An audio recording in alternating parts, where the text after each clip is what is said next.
এই চিংড়ি মাছ বানানোর আগে আমাদেরকে যেটা করতে হবে, চিংড়ি মাছটা ভালোভাবে কেটে পরিষ্কার করে নিতে হবে। এই জন্য আমরা এভাবে কাঁচি দিয়ে প্রথমে ট্রায়াঙ্গেল শেপে চিংড়ি মাছটাকে কেটে নিচ্ছি। মাথার দিক থেকে ট্রায়াঙ্গেল করে কেটে আমরা এই কালো রঙের অংশটাকে বের করে দেব। মাথার উপর থেকে কালো অংশটা বের হয়ে গেলে আমরা পিঠের দিক থেকে বা চিংড়ি মাছের পেটের নিচের থেকে কেটে কালো রঙের একটা সুতোর মতো অংশ থাকে, সেটাকে টেনে বের করে ফেলে দেবো। আপনারা অনেকেই অনেকভাবে করেন, তবে আমি যেভাবে করি সেটাই আমি এখানে দেখাচ্ছি। এবারে ভালোভাবে চিংড়ি মাছগুলোকে ঘষে ঘষে ধুয়ে নিতে হবে। চাইলে নুন দিয়েও আপনারা পরিষ্কার করে নিতে পারেন, জল দিয়ে ধুয়ে নেবেন। এবার মাছটাকে রান্না করার জন্য আমি হাফ চামচ দিয়ে দিলাম নুন, হাফ চামচ হলুদ। এবারে ভালোভাবে নুন আর হলুদটাকে চিংড়ি মাছের গায়ে ঘষে ঘষে লাগিয়ে কিছুক্ষণ ঢাকা দিয়ে রেখে দিলাম 5 মিনিট মতো। কড়াই গরম করে নিয়েছি, দিয়ে দিলাম সর্ষের তেল। আপনারা অন্য তেল চাইলেও করতে পারবেন, কিন্তু মাছ করলে সাধারণত আমরা সর্ষের তেলই ব্যবহার করি। এবার চিংড়ি মাছগুলোকে দেওয়ার পর 20 থেকে 30 সেকেন্ড মতো আমরা ভাজবো এপিট ওপিট করে। খুব বেশি চিংড়ি মাছ ভাজার দরকার নেই, মোটামুটি 20 থেকে 30 সেকেন্ড মতো এক একটা মাছ এপিট ওপিট করে ভেজে নিলেই হয়। চিংড়ি মাছ অতিরিক্ত ভেজে নিলে খাবার সময় সফটনেসটা থাকে না, খুব বেশি শক্ত শক্ত রবারের মতো খেতে লাগে।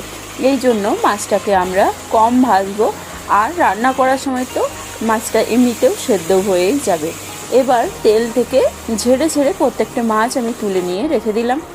এবার মাছটা রান্না করার জন্য দিয়ে দিচ্ছি 2 ইঞ্চ মতো দারচিনি, 3টে লং আর 2টো এলাচকে ফাটিয়ে আমি দিয়ে দিচ্ছি। একটা বড় তেজপাতাকেও দিয়ে দিলাম, চাইলে ছিঁড়ে দিতে পারেন।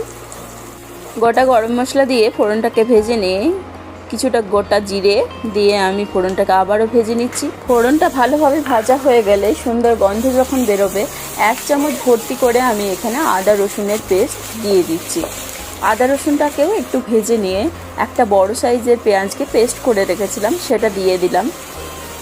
এবারে সমস্ত কাঁচা মশলা গন্ধ যাওয়া অবধি আমরা মশলাটাকে ভেজে নেব।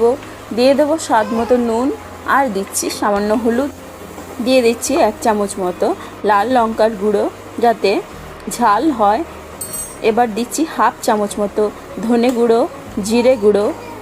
আবারও সমস্ত মশলাকে ভালোভাবে কষিয়ে নেব 1 মিনিট ধরে। ফ্লেমটা অতি অবশ্যই লো রাখবেন। এবার একটা বড় সাইজের টমেটোকে পেস্ট করে রেখেছিলাম, সেটাকে দেওয়ার পর 1 মিনিট ধরে আবারও মশলাটাকে কষিয়ে নিলাম যতক্ষণ না অবধি তেল ছেড়ে আসছে।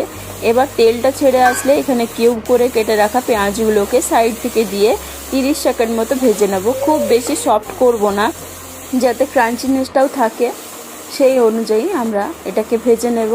এবার মশলার সাথে পেঁয়াজটাকে মিশিয়ে ভেজে রাখা চিংড়ি মাছগুলোকে একে একে দিয়ে দিলাম।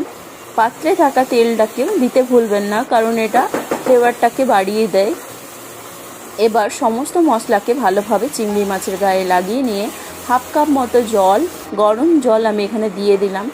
1 মিনিট মতো ফুটিয়ে নিতে হবে মিডিয়াম টু হাই ফ্লেমে। ঢাকা দিয়ে রেখে দিচ্ছি কিছুক্ষণের জন্য, 5 মিনিট মতো। ফিরে এলাম 5 মিনিট পর। গরম ভাতের সাথে চিংড়ি মাছ আপনি সার্ভ করুন, সাথে থাকে যদি স্যালাড, তাহলে তো আর বলারই নেই।